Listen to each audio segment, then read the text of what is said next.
എല്ലാവർക്കും പ്രാർത്ഥനയുടെ ദൈവസന്താനായിരിക്കാം. ആമേൻ. പാട്ടുകാരൻ പാടിയതുപോലെ യഹോവ ഈരേ, യഹോവ ജായർ.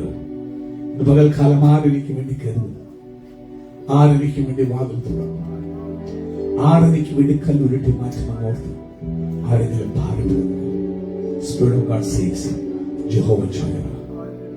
Wachana bo sakya manado Jehovah Jireh, Jehovah Jireh. Ochamani hadiya kadara lasya അഥനാഥോ കരബ സംഭരിയ Dios. അവൻ സ്വന്തം നിങ്ങൾ അവിടെ ഇരിക്കുമ്പോൾ തന്നെ ഒരു വചനം എടുത്ത് വായിപ്പിക്കാൻ ഉള്ളത് പ്രേരിപ്പിക്കും. ഈ മഞ്ഞിന്റെ പ്രതികൂലമുള്ള ഈ പകല് ആരാധനയ്ക്ക് നിങ്ങൾ കടന്നു വന്നെങ്കിൽ ഇത് പകൽക്കാലം നിങ്ങൾക്കുള്ള ദൂതാണ്. ഉൽപ്പത്തി പുസ്തകം 22-ാം അധ്യായം എടുത്താണ് 1-ാമത്തെ വാക്യം വായിക്കാം.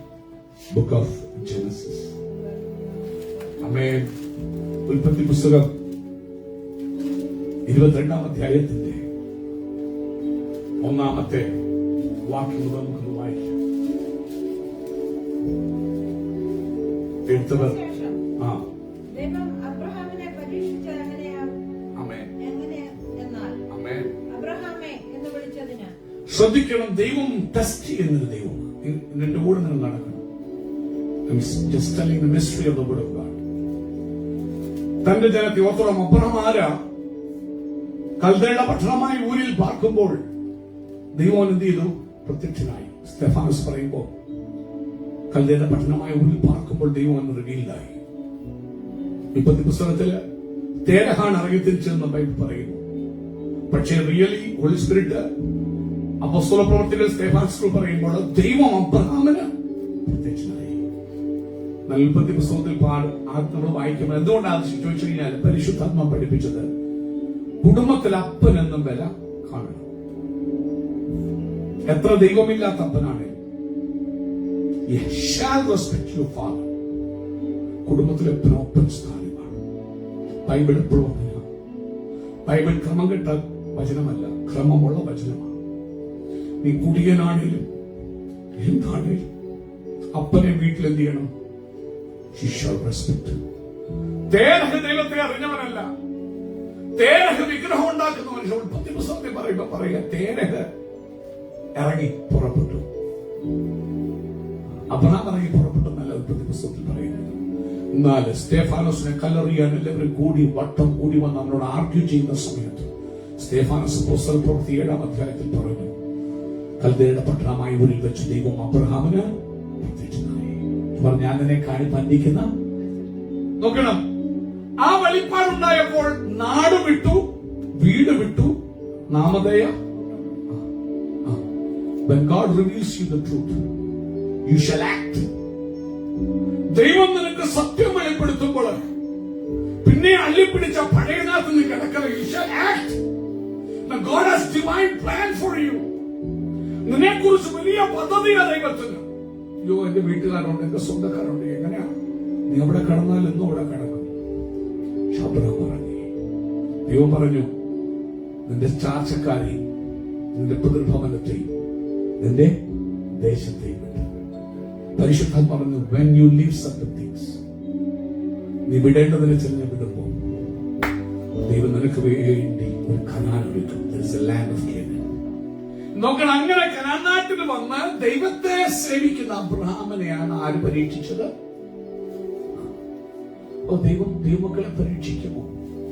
ദോഷങ്ങളാൽ പരീക്ഷിക്കത്തില്ല. ഏത് ടെസ്റ്റ് നിനക്ക് തന്നാലും എന്തിനാണെന്നറിയാമോ? God want to bless you. അബ്രഹാമെ, ദൈവത്തിന് നിന്നെ അനുഗ്രഹിക്കാൻ കൊതിയുണ്ട്. നിനക്കെതിരെ വാദിക്കുന്ന അന്ധകാര വ്യാപാരങ്ങളുണ്ട്. It's just arguing against you. സ്വർഗ്ഗോന്നതികളിൽ ഇന്ന് പകൽ ആരാധനയ്ക്ക് ഇരിക്കുമ്പോൾ നിനക്കെതിരെ വാദിക്കുന്ന പൈശാചിക മണ്ഡലങ്ങളുണ്ട്. You don't know that. അത് കാണണേ ബൈബിൾ വായിച്ചാൽ മതി. യോബ് ദൈവത്തെ ഭയങ്കരമായിട്ട് സേവിക്കുക.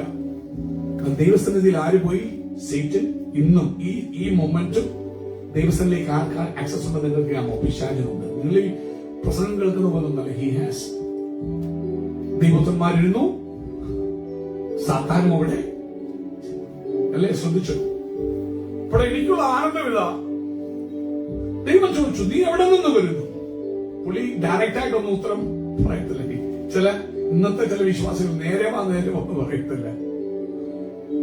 അവർ തുറന്നു പറയാൻ മടിയ മനുഷ്യരെ ഭയം അതിനോടൊപ്പം അവൻ കള്ളമാണോ അല്ല സത്യമാണോ അതുമല്ലാത്തവരോട് ഞാൻ ഭൂമിയിലെല്ലാം ഊടാടിയിട്ട എന്റെ ദൈവം ഈ വളച്ചു തിരിച്ചൊന്നൊരു കാര്യം പറയത്തില്ല, പറഞ്ഞ ടു ദ പോയിന്റ് പറയുന്നത്. ഉടൻ ദൈവം ചോദിച്ചു, അങ്ങനെ മറുപടി പക്ഷേ ചോദ്യം ഡയറക്റ്റ്, നീ എന്റെ ദാസനായ യോബിന്റെ മേൽ കണ്ണ് വെച്ചാൽ ആരറിയുന്ന പറഞ്ഞേ. യേശുനാഥം എന്ന് പറയുമ്പോ തലയിലെ തലമുടി പൊഴിയണ്ട കേട്ടോ. ഈ പിശാച് എന്ന് പറയുന്ന സ്പിരിച്വൽ ബീയിങ്, ആർക്കും അവനെ കാണാനായിട്ട് പറ്റത്തില്ല. നിനക്ക് കാണാൻ കഴിയാത്ത കാര്യങ്ങൾ നിന്റെ നന്മമേൽ, നിന്റെ ആരോഗ്യത്തിന്മേൽ, നിന്റെ കുടുംബത്തിന്മേൽ നീ കർത്താവിനെ ആരാധിക്കുന്ന യോബിന്റെ പ്രത്യേകത. ദൈവത്തെ ആരാധിക്കുന്ന നിന്റെ കുഞ്ഞുങ്ങൾക്ക് വേണ്ടി അവര് വഴിവിട്ട് പോകുന്ന ഓർത്ത് രാത്രി അതിരാവിലെ അവർ ആ പാർട്ടിയെ കഴിഞ്ഞ് വരുമ്പോ അവരുടെ പേരിൽ ഓരോരുത്തരുടെ പേരിൽ യാഗം കഴിച്ച് നിയമം ചെയ്ത് ഇടിമു നിൽക്കുന്നൊരു നല്ല യോബ. അവനെ ആരും നോക്കി? പിശാച് നോക്കി. നീ പേടിക്കണ്ട. അതുകൊണ്ടാണ് ഇന്ന് മുതൽക്കാലം ആരാധനയ്ക്ക് വരുന്നൊരു ഭക്തന് പേടിയുടെ ആവശ്യമില്ല. പിശാചല്ല ആര് നോക്കിയാലും കാണുന്നൊരു സ്വർഗം. അവിടെ മനുഷ്യരെ ആശ്രയിക്കല്ലേ. നോക്കി, ഈ ലോകത്തിലെ ഏത് ഡോക്ടർക്ക് അറിയാൻ പറ്റും പിശാച് നിന്നെ നോക്കുന്നത്? ഏത് മന്ത്രവാദിക്ക് അറിയാൻ പറ്റും? ഒരിക്കലും അറിയാൻ പറ്റില്ല. എന്റെ മേൽ കണ്ണതൊക്കെ തന്നെ അറിയുന്നു. ഇനി ഒരു വേള ഈ വർഷം ഒരു അനർത്ഥം, ഒരു ആപത്തോ, ഒരു ആക്സിഡന്റോ, മരണത്താഴ്വരയോ നിനക്കെതിരെ പിശാച് പ്ലാൻ ചെയ്യുന്നെങ്കിൽ അതുവരെ അറിയുന്നവൻ ആരാ? സ്വർഗത്തിലെ ദൈവം. അതായത് പകൽക്കാലത്ത് തന്റെ ഭക്തന്മാരുടെ മേൽ. അതുകൊണ്ട് ദൈവം സന്നിധിയിൽ വരുന്ന തന്റെ ഭക്തന്മാരെ കുറിച്ച് ദൈവം കരുതുള്ളവൻ. അവസാനം അബ്രഹാം ദൈവത്തെ സമീപിക്കാൻ ഇറങ്ങിത്തിരിച്ചില്ല. എത്രമാത്രം കരുതൽ അബ്രഹാമിനെ കുറിച്ച് ഉണ്ട്. പക്ഷെ ദൈവം വെച്ചുകൊണ്ട് എന്നെ ആരാധിക്കാൻ പറ്റും. പക്ഷെ ദൈവം എപ്പോഴും നിന്നെ ഒന്ന് ടെക്ട് ചെയ്യും. ടെക്ട് ചെയ്യുന്നത് പിശാച് ദോഷങ്ങളാൽ പരീക്ഷിക്കും. ദൈവം ദോഷങ്ങളാൽ പരീക്ഷിക്കുകയില്ല. നിങ്ങൾക്ക് ഉദാഹരണം മനസ്സിലാക്കണമെങ്കിൽ, നിങ്ങൾ കുഞ്ഞുങ്ങൾ സ്കൂളിൽ പോകുന്നുണ്ട്, അവൻ സ്വന്തം ചെയ്യുന്നു. നമ്മുടെ കുഞ്ഞുങ്ങളുടെ ഫൈനൽ ഇയർ പോകുന്നവരുണ്ട്, ഫസ്റ്റ് ഇയർ തുടങ്ങിയവരുണ്ട്. നിങ്ങൾക്കൊക്കെയും ഒരു സെമസ്റ്റർ കഴിയുമ്പോൾ ഫൈനൽസ് ഉണ്ട് അല്ലേ? ഫൈനൽസ് എന്തിനാ finals? that you may go to the next level, അല്ലെ? അടുത്ത പഠനത്തിന്റെ ഉന്നതിയിലേക്ക് പോകണം. ദൈവം തരുന്ന ഓരോ പരീക്ഷകളും നിന്നെ ഉയർത്തണം, നിനക്ക് എലവേഷൻ തരാൻ, നിനക്ക് വേണ്ടി ഒരു പുതിയ വഴി തുറക്കാൻ. അതാ ദൈവത്തിന്റെ ടെംപ്റ്റേഷൻസ്. നോക്കണം, നാളുകൾ കാത്തിരുന്നു. ഒരു കുഞ്ഞിക്കാല് ദൈവം ആർക്ക് കൊടുത്തു? അബ്രഹാമിന് കൊടുത്തു. പക്ഷെ ദൈവം 22-ാം അധ്യായത്തിൽ നീ കനാനിൽ പാർക്കുന്നവനാകാം, നീ ദൈവത്തിന്റെ കണ്ണിലുണ്ണിയാകാം. ഈ അബ്രഹാമിനെ കുറിച്ച് എന്റെ സ്നേഹിതൻ എന്ന് ദൈവം പറയുന്നത് അല്ലെ? എന്റെ സ്നേഹിതനായിട്ട് അബ്രഹാമിനോട് പറയാതെ സൊദോമിനെ നശിപ്പിക്കുമോ ദൈവം ചോദിക്കുമ്പോൾ നീ ദൈവത്തിന്റെ ഫ്രണ്ട് ആകാം, അടുത്ത ഫ്രണ്ട് ആകാം, ദൈവം അടുത്തറിയുന്ന ഫ്രണ്ട് ആകാം.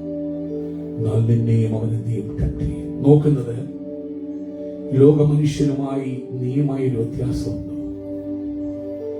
വിളിച്ചു പറയുക, നീ സ്നേഹിക്കുന്ന നിന്റെ ഏകജാതനായ മകനെ. സത്യം പറഞ്ഞാൽ അബ്രഹാമിന് ഒറ്റ മോനെ ഉള്ളോ? അന്നേരം ഇശ്മയേലും ജീവിച്ച് ഇരിപ്പുണ്ട്. ഒരു കാര്യം നിങ്ങൾ മനസ്സിലാക്കിക്കൊണ്ടേ, എത്ര വലിയ ബ്ലെസ്സിംഗ് ആണ് നിങ്ങൾ വിചാരിക്കുന്ന കാര്യമാണെങ്കിലും ദൈവത്തെ കൂടാതെ നീ ഉണ്ടാക്കുന്ന ഒരു ബ്ലെസ്സിംഗും ദൈവം തന്നതായിട്ട് പോലും കാണാൻ നീ പറയും ദൈവം തന്നതാണ്. God even don't care about it. ദൈവത്തെ മറന്ന് കുഞ്ഞെ നീ എന്തെല്ലാം ഉണ്ടാക്കിയാലും, ദൈവത്തെ സെക്കൻഡറി ആക്കിയിട്ട് നീ എന്തെല്ലാം ഉണ്ടാക്കിയാലും ദൈവം തന്നതായിട്ട് ദൈവം ഒരിക്കലും കൗണ്ട് ചെയ്തില്ല. ദൈവം പറയുക, യുവർ only son Isaac, അവനെ എന്ത് ചെയ്യണം? കൊണ്ടുപോവാ. എന്നിട്ട് മോറിയ ദേശത്ത് ഞാൻ നിന്നെ കാണിപ്പാനിരിക്കുന്ന മലയിൽ സാക്രിഫൈസ് ചെയ്യും. നോക്കണേ, കുടുംബമായി ഒരു ആരാധനയ്ക്കൊരു വിളിയാണ്, ഒരു ആരാധനയ്ക്കുള്ളൊരു വിളിയാണ്. അപ്പൊ ചോദിക്കുന്ന എന്തുവാ? നീ ഏറ്റവും സ്നേഹിക്കുന്ന നിന്റെ പ്രാണനെ. അബ്രഹാമിനെ കുഞ്ഞെന്ന് പറയാം, എത്ര വർഷം നോക്കിയത് സ്വന്തം രക്തത്തിൽ പറഞ്ഞ ഒരു കുഞ്ഞ്, വാഗ്ദത്തത്തിൽ പറഞ്ഞൊരു കുഞ്ഞ് കിട്ടിയത്. അവനെ കൊണ്ട് ഭാര്യയോട് പറഞ്ഞ സാറായി ഒരുപക്ഷെ ഒരിക്കലും എത്തിയിട്ടില്ല, സമ്മതിക്കത്തില്ല. കുഞ്ഞെ, ആരാധനിക്കുന്ന കുടുംബനാഥന്മാർക്ക് ആരാധനയെ കുറിച്ച് വലിയ എരിവുണ്ടാകും. നീ ഉഴപ്പനാകരുത്. ദൈവം എത്ര വലിയ ടെംപ്റ്റേഷൻ അബ്രഹാം അതിരാല് ബൈബിൾ പറയാ. അടുത്ത വാക്യം ഒന്ന് വായിച്ചാട്ട് ദൈവം ഏറ്റവും അവന്റെ ചങ്കിനെയാ തൊട്ടത് ടെംപ്റ്റ് ചെയ്യപ്പം. എന്നാ അടുത്ത വാക്യം വായിച്ചേ. അബ്രഹാമേ എന്ന് വിളിച്ചതിന് ഞാനിതാ എന്ന് അവൻ പറഞ്ഞു. അപ്പോൾ അവൻ നിന്റെ മകനെ നീ സ്നേഹിക്കുന്ന നിന്റെ ഏകജാതനായ ഇസ്ഹാക്കിനെ തന്നെ കൂട്ടിക്കൊണ്ട് നിന്റെ മകനെ നീ സ്നേഹിക്കുന്ന ദൈവം ടു ദ പോയിന്റ്. ഇല്ലെങ്കിൽ അവൻ ഇസ്മായിലിനെ കൊണ്ടുപോയി കാലം കഴിച്ചു. കാരണം ഇന്ന് പകൽക്കാലം പ്രിയമുള്ളവരെ, നിങ്ങൾ ദൈവത്തെക്കാൾ ഉപരി എന്തിനെ സ്നേഹിച്ചാൽ God will tempt you. ഇന്ന് മഞ്ഞപ്പുറത്ത് നിങ്ങളുള്ളപ്പോൾ അതിനു വേണ്ടി ആരാധനയ്ക്ക് പോകുന്നവർ പറഞ്ഞെങ്കിൽ എന്റെ ദൈവം മാറുന്നില്ല. കാരണം വായിച്ചോണം, താഴ്ത്ത് വായിച്ചാട്ടുന്നുണ്ട്. ഇസ്ഹാക്കിനെ തന്നെ കൂട്ടിക്കൊണ്ട് മോറിയ ദേശത്ത് ചെന്ന് അവിടെ ഞാൻ നിന്നോട് കൽപ്പിക്കുന്ന ഒരു മലയിൽ അവനെ ഹോമയാഗം കഴിക്കാൻ. സത്യം പറഞ്ഞ അവിടെ മോറിയ മലയിൽ എന്ന് പറയുന്നില്ല, മോറിയ ദേശത്ത്. അനേകർ മോറിയ ദേശത്ത് നിൽക്കുന്നു. പക്ഷെ ഒരു കാര്യം ഓർക്കണം, ദൈവം കാണിക്കുന്ന മലയിലെ നിനക്ക് വർഷിപ്പുള്ളൂ. മോറിയ ദേശത്ത് ഒത്തിരി മലകൾ കാണും. ദൈവം പറയാം, മോറിയ ദേശത്ത് ഞാൻ നിന്നെ, മോറിയ മലയെന്നൊരു മലയില്ല. പക്ഷെ പിന്നീട് നമ്മുടെ പുസ്തകത്തിൽ ഇതിനെ കുറിച്ച് പറയുന്നുണ്ടെങ്കിലും ദൈവം ക്ലിയർ ആയിട്ട് പറഞ്ഞു, മോറിയ ദേശത്ത് ഞാൻ നിന്നെ കാണിക്കാൻ. നിന്റെ ഇഷ്ടത്തിനല്ല ആരാധന. Your worship shall be not according to your own will. It shall be according to what God shows you and what commands you. God commands you. Moriah ദേശത്ത് പോ, ഞാൻ അവിടെ പറയും ഇന്ന മലയിൽ. അവിടെ വായിച്ചു കൊടുത്തത് ശ്രദ്ധിച്ചേ. സാധാരണ 5 മണിക്കാ പുള്ളി എഴുന്നേൽക്കുന്നതെങ്കിൽ പരീക്ഷയിൽ അവൻ ജയിച്ചു. അന്ന് ആദ്യകാലത്ത് അത് 12 മണിക്കാകാം, 1 മണിക്കാകാം. ഈ കാട്ടിൽ മോനെ ഭാര്യയോട് പറഞ്ഞില്ല, ആരോട് പറഞ്ഞില്ല. തന്റെ ചങ്ക് പിടയ്ക്കുന്ന ഒരു വിഷയമാണെങ്കിലും ദൈവം ചോദിക്കും. അവൻ മനസ്സിലായി. അബ്രഹാം എന്തുകൊണ്ടാ ചെയ്യുന്നറിയാമോ? ദൈവത്തെ അവൻ കണ്ടു. ഒന്നുമില്ലായ്മയിൽ നിന്നും സകലത്തെ ഉള്ളതുപോലെ ഉണ്ടാക്കുന്നത് ദൈവം. ഇന്ന് പകല് നിങ്ങൾ അധ്വാനിച്ചുണ്ടാക്കിയതല്ല നിങ്ങളുടെ ജീവിതം. നിങ്ങളുടെ കുടുംബം നിങ്ങൾ ഉണ്ടാക്കിയതല്ല, ദൈവം നിങ്ങൾക്ക് തന്നതാണ്.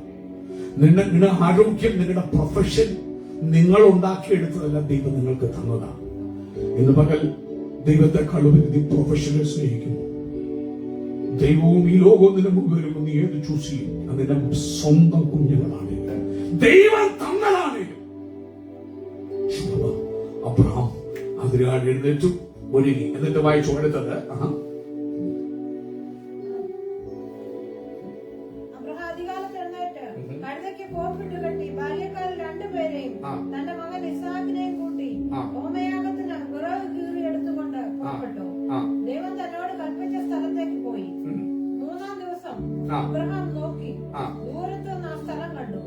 അബ്രഹാം ബാല്യക്കാരോട്, നിങ്ങൾ കഴുതയുമായി ഇവിടെ ഇരിപ്പീൻ, ഞാനും ബാലനും അവിടത്തോളം ചെന്ന് ആരാധന കഴിച്ച് മടങ്ങി വരാമെന്ന് പറഞ്ഞു. അബ്രഹാം ഹോമയാഗത്തിലുള്ള വിറകെടുത്ത് തന്റെ മകനായ ഇസ്ഹാക്കിന്റെ ചുമലിൽ വെച്ച് തീയും കത്തിയും താൻ എടുത്തു. ഇരുവരും ഒന്നിച്ചു നടന്നു. അപ്പോൾ ഇസ്ഹാക്ക് തന്റെ അപ്പനായ അബ്രഹാമിനോട് അപ്പ എന്ന് പറഞ്ഞതിന് അവൻ എന്താവുന്നു മകനെ എന്ന് പറഞ്ഞു.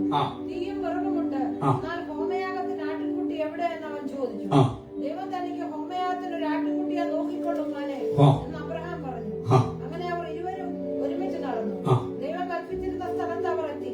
അബ്രഹാം ഒരു യാഗപീഠം പണിത് വിറക് അടുക്കി തന്റെ മകൻ ഇസ്ഹാക്കിനെ കെട്ടി യാഗപീഠത്തിന്മേൽ വിറകിൻ മീതെ കിടത്തി. ശ്രദ്ധിക്കണേ, കുഞ്ഞിനെ നോക്കണേ, ആ മകനെ നോക്കണേ. 125 പരം പ്രായമുള്ള ഒരു അബ്രഹാം, പടുകിഴവനായ ഒരു മനുഷ്യൻ, ഏകദേശം 16-17 വയസ്സുള്ള യൗവനക്കാരനായ ദൃഢഗ്രാത്തനായ ഒരു യൗവനക്കാരൻ. അപ്പൻ കൈകൾ പിടിച്ചു കെട്ടുമ്പോൾ തട്ടി താഴെയിട്ടോ? നമ്മുടെ കുഞ്ഞുങ്ങളെ അനുസരണം പഠിപ്പിക്കണം. ഒരാണെങ്കിലും അമ്മയും അപ്പനും പറഞ്ഞാൽ മരണമാണെങ്കിലും കൈകാലിൽ വിട്ടുകൊടുക്കാം. നമ്മുടെ കുഞ്ഞുങ്ങളെ പഠിപ്പിക്കണം. ഇതൊന്നും സഭകളിലോ സൺഡേ സ്കൂളിലോ പഠിപ്പിക്കുന്നു. ഇതൊക്കെ പിൻ പോയിന്റഡ് ആയിട്ടുള്ള മെസ്സേജസ്. കുഞ്ഞെ, നിന്റെ കുടുംബം അനുഗ്രഹിക്കപ്പെടണമെങ്കിൽ, നിന്റെ ഭാവി അനുഗ്രഹിക്കപ്പെടണം. നിന്റെ അപ്പനെ അമ്മ എന്ത് ചെയ്യണം? യൗവനക്കാരൻ അപ്പനെ തട്ടിയിട്ടില്ല.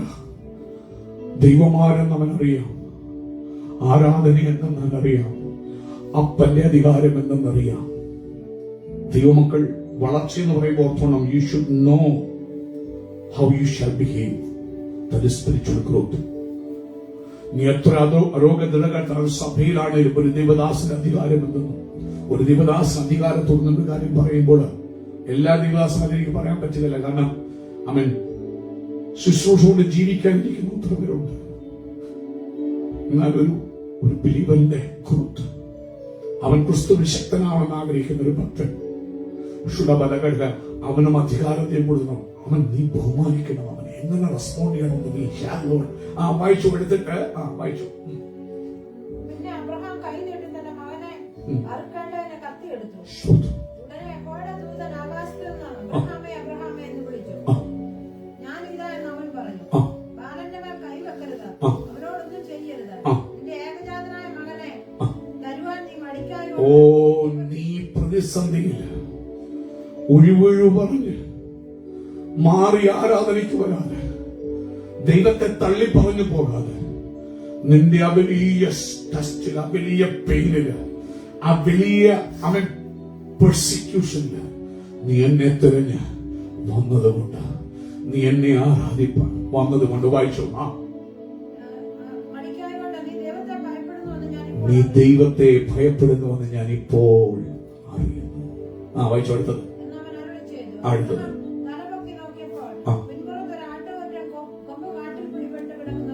അടുത്തത്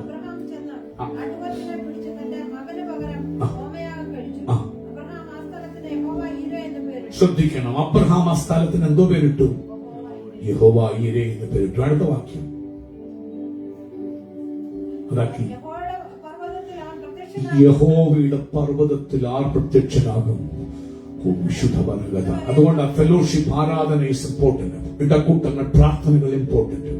നിനക്ക് വീട്ടിൽ കുത്തിരിക്കാൻ ഇരിക്കാം, പക്ഷെ ആരാധനയ്ക്കായി ദൈവം നിനക്ക് കാണിച്ചു തരുന്ന സ്ഥലത്ത് ഏത് കഷ്ടവും സഹിച്ച് ഏത് സമയത്താണേലും നീ വരാൻ മനസ്സ് വെക്കുമ്പോൾ, in the mountain of the Lord it shall be provided. ഇന്ന് പകൽ നിന്റെ വിഷയം എന്താണേലും അവന്റെ പർവ്വതത്തിൽ നിനക്ക് ഉത്തരമുണ്ട്. വീട്ടിൽ വെച്ച് മറുപടി കൊടുക്കാൻ പറ്റത്തില്ലായിരുന്നു ദൈവത്തിന്, പറ്റുമായിരുന്നു. പക്ഷെ ദൈവം നിന്നെ ടെസ്റ്റ് ചെയ്യണം. നീ ദൈവത്തിന് വേണ്ടി എത്ര കാലം, എത്ര ദൂരം നടക്കുമെന്ന് അറിയണം എന്ന് നോക്കണം. അടുത്ത വാക്കിൽ സമയമില്ല. ദൈവത്തെ കൊണ്ട് തന്നെ ദൈവം ആണയിടുക. നിന്റെ സന്തതിയെ ഞാൻ അനുഗ്രഹിക്കും, നിന്റെ സന്തതിയെ ഞാൻ അനുഗ്രഹിക്കും. എന്നിട്ട് ആരാധന കഴിഞ്ഞ് ഇറങ്ങി വരുമ്പോൾ അതിന്റെ ഏറ്റവും ലാസ്റ്റ് വേഴ്സ് ഒന്ന് വായിക്കാമോ? അവൻ ഇസഹാക്കിന് 40 വയസ്സ് വരെ കല്യാണം കഴിഞ്ഞില്ല. അപ്പൻ മോന്റെ ഫ്യൂച്ചറിനെ കുറിച്ച് ഒത്തിരി വിഷമിച്ചു. എന്റെ പ്രാണകാലത്ത്, എന്റെ ജീവകാലത്ത് കുഞ്ഞിനെ കല്യാണം കാണാൻ പറ്റുമോ എന്ന് പോലും അറിയാതെ അപ്പൻ പിടഞ്ഞു. നാട് വിട്ടു, വീട് വിട്ടു, നാമധേയ കൂട്ടം വിട്ട് ദൈവത്തെ ആരാധിക്കാൻ ഇറങ്ങി തിരിച്ചിട്ട് ഒറ്റ മോൻ ദൈവം കൊടുത്ത വാഗ്ദത്ത സന്തതി കല്യാണം നടക്കാതെ വിഷമിക്കുമ്പോൾ, തന്റെ ഭൃത്യനെ വിളിച്ച് സത്യം ചെയ്യുമ്പോൾ, നിങ്ങൾക്കറിയാം നമുക്കത് 40 വയസ്സ് വരെയും അവന്റെ കല്യാണം കഴിഞ്ഞില്ല. പക്ഷെ എപ്പോഴാ അവന് വേണ്ടി കരുതിയ ദൈവം കാണണമെങ്കിൽ കാണണം. വായിച്ചാട്ട് 22 ലാസ്റ്റ് വേഴ്സ് ഒന്ന് വായിച്ചാൽ.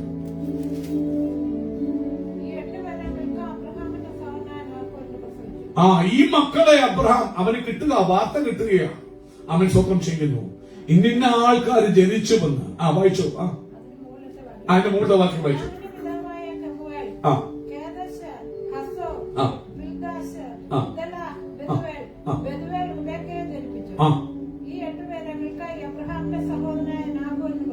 ശ്രദ്ധിക്കണേ.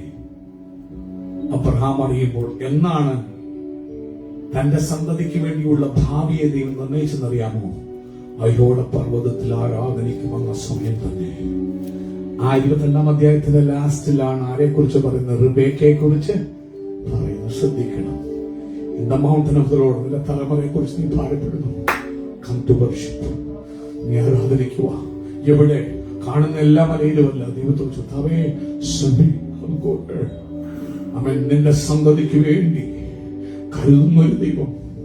പിന്നീട് കല്യാണം നടക്കുമ്പോഴല്ല, ആരാധനയ്ക്ക് പർവ്വതത്തിൽ വന്നപ്പോൾ തന്നെ യഹോവയുടെ പർവ്വതത്തിൽ ആർ പ്രത്യക്ഷനാകും? ദൈവം പ്രത്യക്ഷനാകും. ഈ ആരാധനാലയത്തിൽ ഇവിടെ ദൈവത്തിന്റെ സാന്നിധ്യമുണ്ട്. പുറത്ത് മഞ്ഞ മൂടി കിടക്കുന്ന തെന്നലുള്ള ഈ അപകടങ്ങൾ നിൽക്കുന്ന അവൻ ആ പ്രതിസന്ധിയിലും ഞാൻ ദൈവത്തെ ആരാധിക്കാൻ പോകുന്നു പറഞ്ഞു വന്ന വ്യക്തിയെ, നിനക്ക് വേണ്ടി ഈ പർവ്വതത്തിൽ ഇന്ന് പകല് എന്റെ കർത്താവ് നിനക്ക് വേണ്ടി വെളിപ്പെട്ടിരിക്കുക. നിന്റെ സന്തതിക്ക് വേണ്ടി, നിനക്ക് വേണ്ടി, നിന്റെ ഭാവിക്ക് വേണ്ടി, നിന്റെ വിഷയങ്ങൾക്ക് വേണ്ടി, നിന്റെ ആരോഗ്യത്തിന് വേണ്ടി എന്റെ കർത്താവ് ഇവിടെ പ്രത്യക്ഷനായിരിക്കുക. അവന്റെ പേരായ യഹോവ ഈരേ. അവരുടെ പർവ്വതത്തിൽ അവൻ എന്ത് ചെയ്തോളും? കരുതിക്കൊള്ളും. അങ്ങനെയെങ്കിൽ അവൻ നമുക്ക് അവൻ ദൈവസന്നിധാനെ അവൻ സ്വന്തം പ്രാർത്ഥനയ്ക്ക് വേണ്ടി നമ്മൾ പ്രാർത്ഥിച്ചു കഴിഞ്ഞല്ലോ. ദൈവസന്നിധാനെ